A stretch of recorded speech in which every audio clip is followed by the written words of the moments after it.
Hi hello mga person. Narito na naman ako para mag-share uli ng laro. Let's go. Okay, ano ang gagawin ni Insan na next? Dito ay katapat ko si Yushung. Malakas maka-lifesteal si Yushung. So siya ay nilock target ko para di siya makaporma sa kakampi ko. So let's go. Mekes mo na yan Insan. Pinipersonal mo na ang labanan eh.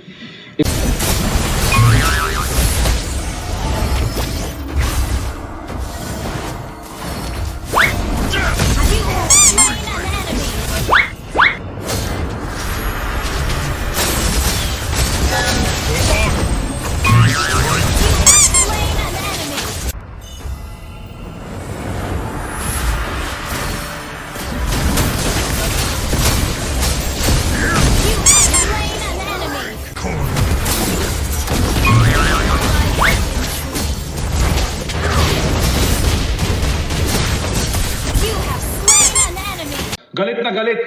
Palo. Sige pare, palo mo pa yan Insan. Sige lang. Sige. Labas mo na galit mo yan. Let's go. Hey. Sobra na yan pare. Galit na galit to pinsan ko lagi. Yan na siya guys. Off season.